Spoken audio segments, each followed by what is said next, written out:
Ça vous fait tout le monde.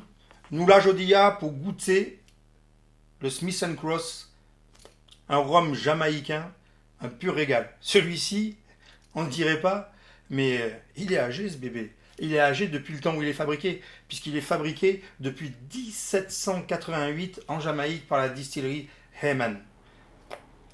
Un petit bonbon. Moi, je dis souvent aux clients de la boutique, quand ils veulent commencer par un Jamaïcain qui envoie, pour se retrouver sur des saveurs typiquement jamaïcaines, où on est vraiment, et c'est le cas sur ce produit-là, avec des notes très fruits exotiques et épices, eh bien, on commence par ce Smith Cross qui est un Navy Strength à 57% d'alcool, puisque à l'époque, c'était le degré d'alcool qu'autorisait la Navy, la marine anglaise. Ok.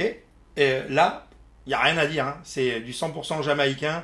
On est sur une double distillation avec un premier passage en alambic Peterburn, puis un deuxième en pot de style, un plummer.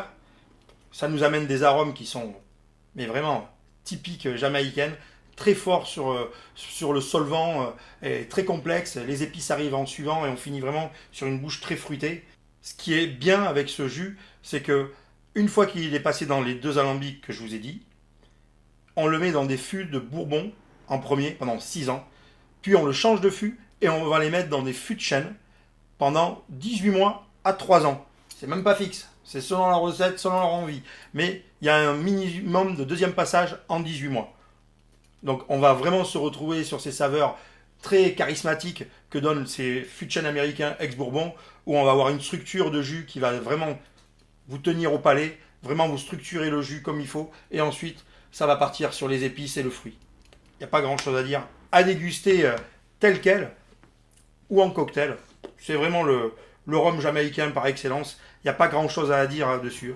Faites-vous plaisir, allez-y. Rapport qualité-prix, on est sur quelque chose qui, suivant les endroits où vous allez l'acheter, qui va tourner aux alentours des 40 euros. Donc, honnêtement, pour ce tarif-là, faites-vous plaisir. Il y a tellement de possibilités de consommation avec, comme je vous dis, à déguster seul ou en cocktail. Et les saveurs, c'est vraiment un très bon premier pas pour découvrir la Jamaïque et tout ce qui va derrière. Donc, comme d'habitude, bonne dégustation et qu'on nous dit, oh, amicalement vôtre.